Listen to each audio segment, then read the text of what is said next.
repair. And as Joni Nicolo reports, some brave workers have been contracted to do the heavenly work. A tranquil day in the village of Albertville. Like always, St. James Parish stands out in the tiny community. But today, it stands out more than ever. Wilbert Anderson has been contracted to repair the church steeple, a steeple that's almost 150 feet high. No, it isn't scary. I think anybody that does this kind of work would rather work up there than on the ground, because on the ground it gets to be a drag, you know. Up there it's more interesting. Oh, there's no place like up there.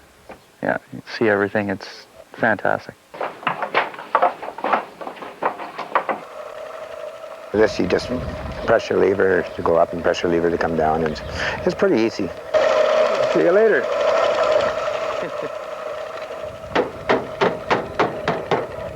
Well, we're taking the nails out and screwing the metal down to the steeple so it's not going to come off in a lifetime, I guess. It's been on there now for how long? 1910. And the nails are popping loose. And a project like this pays twice as much as a regular contracting job because of the risk involved. we had to build a wooden ladder. We had to build a wooden platform to come out to trap the door up on the back side and pull that ladder up with a fall line. It's clear heights don't bother McTaggart or Anderson, but in a dangerous situation, they say there's no better place to be than hanging from a cross. Joni Nicolo, First News, Albertville. She's one of the most recognizable faces in Prince Albert, and according to her, she's not the most popular. Who is she? Kenneth Noski has... Since Lifeline, but always it has been a place for recreation, for boat trips and ice skating and curling bonspiels and swimming parties, and here on the riverbanks for civic celebrations. Well, that legacy lives on in Founders Day.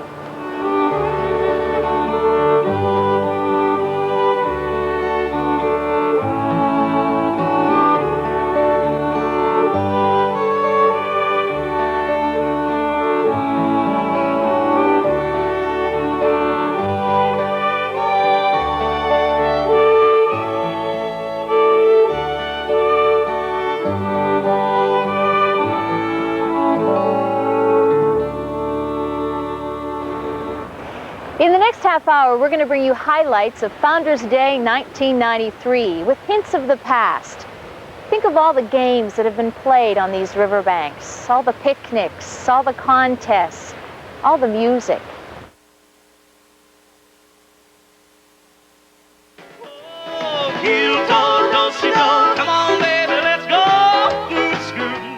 The main stage is the hub of Founders Day activities. MCs Don Mitchell from Prince Albert Television, Trish Lammers from the Provincial, and City Councillor Lawrence Joseph keep the crowd happy and the show going. Yeah. Crazy for feeling so lonely. Oh, this is really bad. Help me, Lawrence, help me. I don't know the words. The real performers come from all over central and northern Saskatchewan, each with a different sound and a different style. But one thing they have in common, country music. They love it, and so does the crowd. Looking for a place to start. I'm a walking, talking, crying, barely beating, broken heart.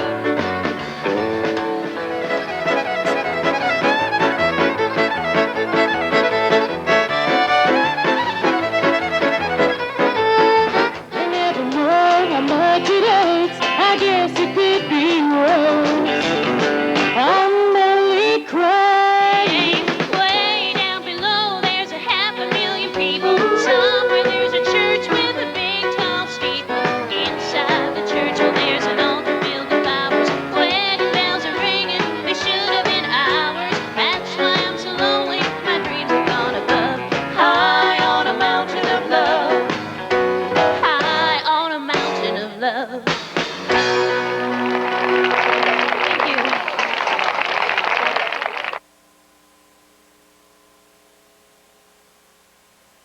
You're on the far side. You're cutting up and coming at a 45-degree angle to come back into shore here. Once you come into shore, the canoes have to be pulled out of the water fully. And then, After last-minute instructions, 3 teams lined up to take part in this year's Eisbister Relay, where runners, backpackers, cyclists, and canoeists take part in an event that symbolizes the struggles Prince Albert's founders had to overcome as they journeyed to this settlement on the river. Do you know who Eisbister is? I have no idea. Do we have a little help on the Eisbister thing here? yeah, he came over here in 1872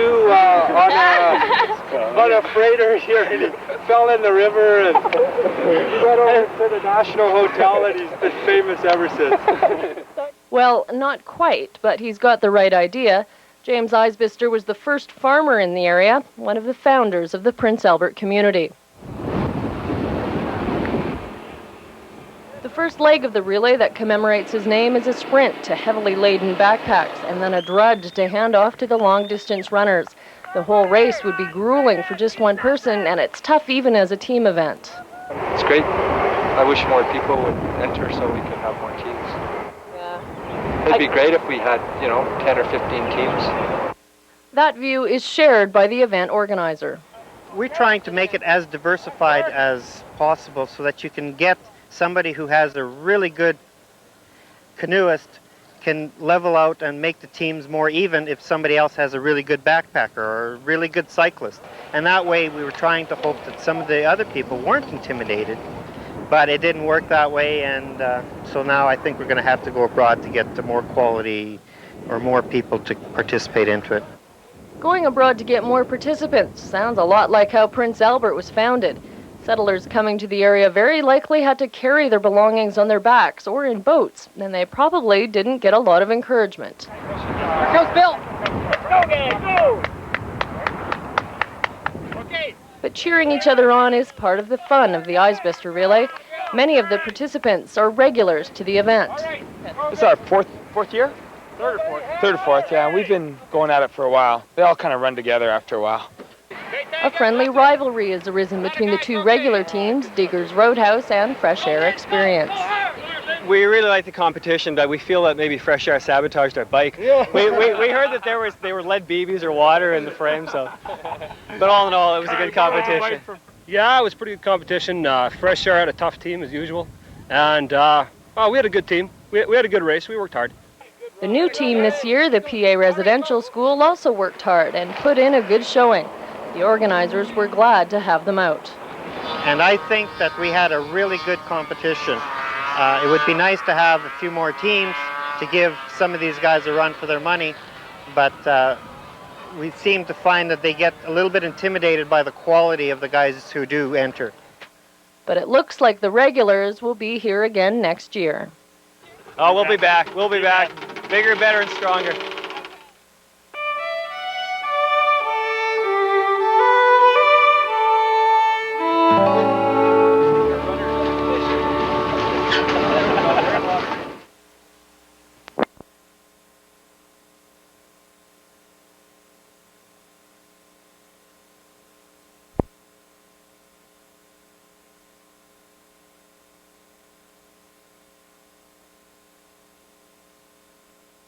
Meet, and we have drag races in a straight line, and then we have ovals and expert ovals and then sprints like we're doing today here. But mastering the art of an oval is not as easy as it looks. The reason I went down today is that we were about to collide if I didn't slow down. Spark says every watercross rider can expect to end up being pulled out several times. But getting wet doesn't seem to be discouraging new participants, and the spills and thrills of watercross are attracting new fans every year. Something even Prince Albert's founding fathers would be proud of.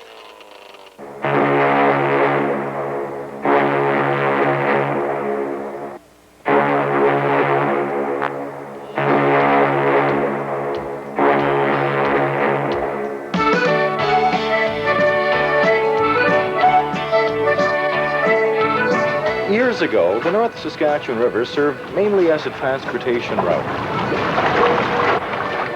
Trappers, loggers, travelers use the waterway in a daily routine. But times change, and so does the use of the river to recreation. One of those activities, the Great Nisbet River Raft Race. The race is held each year during Founder's Day. The day before the big race, rafters have to have their vessels inspected. 5 foot width. Besides, you've had this one in before. Definitely can't make a sail out of that. Not just any craft can be entered. There are specifications those must follow. Of course, they can't be a hull design. It has to be a raft with a hole in the center, and it has to have a blunt nose front that pushes water. You could probably just tack nail with a cross. Well, whatever, as long as it has to push water. Once the rafts have been inspected, it's down to the riverbank. It's the big day. 17 rafts entered altogether in men's, women's, and mixed classes. And they're off. Rafts of all shapes and sizes. Some your ordinary-looking rafts, others not so ordinary. From the starting point, it's approximately 13 kilometers to the finish line. Smooth sailing or rafting from here. Some tried to get the upper hand early and slow down their opponents. Along the way, there are some obstacles. At one point, a low point for rafts, but with some muscle power, it's back on and down the river. One team from each division grabbed an early lead, and some had a mission. How does it feel? Great. Now we're going to Disneyland. Watch me, go guys! Let's go! Which way does the river go? Left? You get hung up down there quite a bit, water? Yeah, quite a few. That's good. See that? You guys managed such a comfortable lead. Hey. Woman power.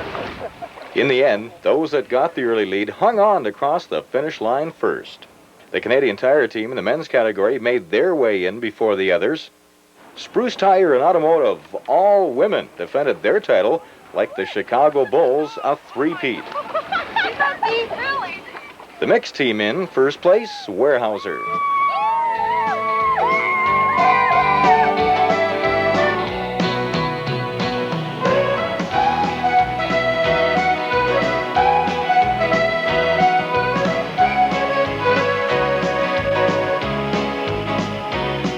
The North Saskatchewan River, enjoyed by many water enthusiasts, much different from what it was like years ago. Who knows, in the next century. And of course, mud. But over the years, a series of rituals and traditions have come to be a part of the Founder's Day Mud Volleyball Tournament. Rule 1. Enter the courts as clean as possible. Rule 2. Once into the cesspit, courts, pretend to warm up. Rule 3. Pay attention to the strict dress code. A bathing suit, shorts, and a tank top. No whites. Absolutely stay away from white. There's no way you can get it out. So you stay with your dark colors and clothes you don't like. Just these shorts and that's it. Rule 4. Dip hands or ball or both into the muck before serving to get the maximum spray over the heads of teammates and opponents. Rule 5. Be prepared to sacrifice your body and your dignity for the sake of a good play or a good laugh. This usually involves mindlessly flinging oneself headfirst into the quagmire, although falling backwards at the appropriate moment is also acceptable. The sooner one adheres to this rule, the better one's game is likely to be. The more dirty they get, the better they seem to play. They don't care about staying clean anymore. Rule 6. After 3 successive face plants, a timeout may be called to adjust contact lenses. Rule 7. At least once per game, a player on either team must attempt to hit the local media representative. Rule 8. Women weighing less than 120 pounds are advised to keep moving lest they become trapped in the mud. Rule 9. Taking a rest mid-game is not considered good form, but is occasionally practiced. Rule 10. Gallantry by men is accepted, but not expected. Rule 11. The traditional 3 cheers are given at the end of the game, followed by the traditional handshake, and then the equally important tradition, that's right, Rule 12, all athletes are required to take part in the post-game mud wrestle. Post-game showering is also encouraged. And why do people take part in this yearly ritual? I was forced into it by a couple of friends. Something to do on a Sunday. Oh, it's a lot of fun. First time for me. It's great. Except for the mud in the eye. Oh, it's great. A little muddy, but it's fun.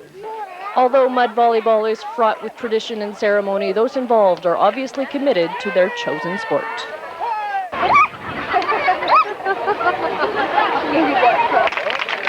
The High Noon Optimist Prince Albert Television Founders Day has a lot to offer everyone who comes out to the riverbank each year. But there's one event that draws both two- and four-legged creatures alike. For animal lovers, the dog show is the event to beat. Like I say, it loves this sport. Cheryl Bartlett and her border collie Bryn have been training with the Prince Albert Kennel Club for 2 years now. And Bryn likes nothing better than to show his talents to the crowd.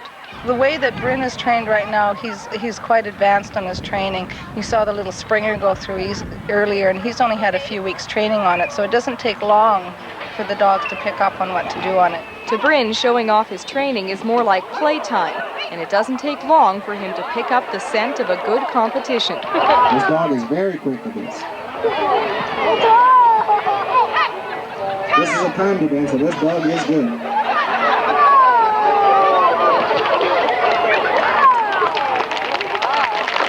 Lots of fun. You gotta be in good shape for this sport too. Gotta have a good dog. Bartlett says the dog show is not just for collies and spaniels. Just about any breed of dog can be trained to work or show. We have everything from a little Yorkshire Terrier that does it to Borzoi that do it. So as long as the dog has to like it, not very often a dog doesn't like it, but any breed of dog can do it. Farther upstream from the dog show, a flock of more than 500 ducks was trying to make it into the river by way of the Diefenbaker Bridge. Now to some, this may be just a bunch of plastic ducks making their way to the Founders Day site. But to the people watching from the riverbank, each of these ducks could be a financial windfall. The first duck to cross the finish line means $1,000 cash and a very happy duck owner.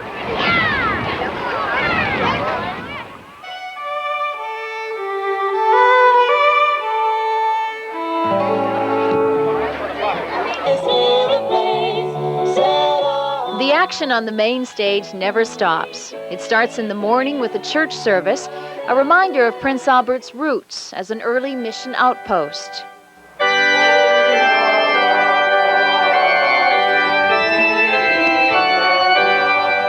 Then the officials welcome the crowd. The weather has really cooperated for us today, and the brightness and warmth of the sun is only rivaled by the smiles on our faces and the warmth of our hearts. Founders Day is a day that is unique to Prince Albert, and I think what that means is it gives us a chance to reflect on how lucky we are to belong and be part of this terrific community. And second of all, it gives us all a chance to get together and have some fun and some fellowship in an absolutely fabulous setting. After that, it's non-stop music and non-stop fun until dark. Get set, go! 60 seconds, here we go, look at those. That's it, Trish. Sink your face in there, Trish. I went to the mesa, I got my cerveza. She grabbed some onions and then moaned. And the way she looked at me, I could clearly see that this ain't wouldn't take too very long. Right? Guacamole, guacamole. We were making guacamole all night long. Kids aren't just entertained, they're also the entertainers. 10-year-old Aaron Jensen wowed the crowd with his version of You Are the Wind Beneath My Wings. Whether by good planning or lucky coincidence, the PA Trackers group chose that moment for their flyby.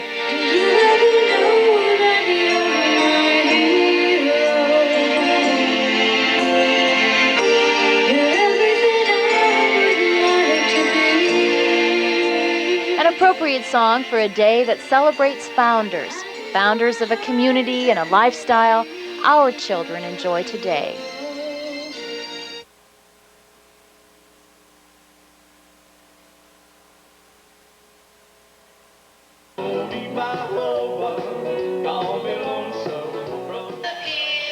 This, organizers say, was the best ever Founders Day. In its 11th year, the event went off without a hitch. The sun was shining without a cloud in the sky.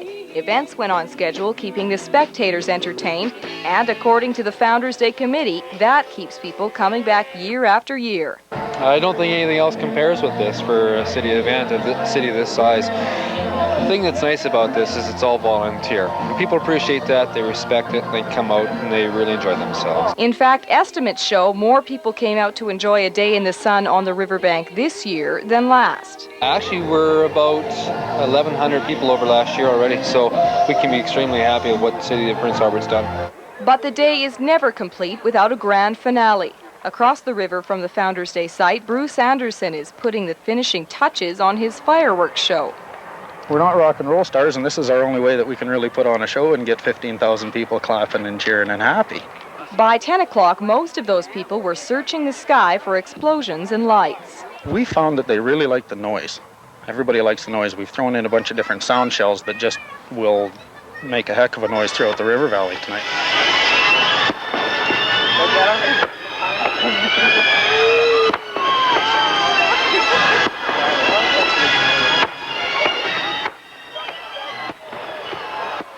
And then everybody knows the day's over and it's dark and we can go home now. They can. We still have to stay and clean up for about 2 more hours. So. You know, if you listen hard enough and it's not raining, you can almost hear the history in these riverbanks. The turning of the paddle wheelers and the riverboat whistles and the games and the laughter and the music. And now the sounds of another generation and another Founders Day.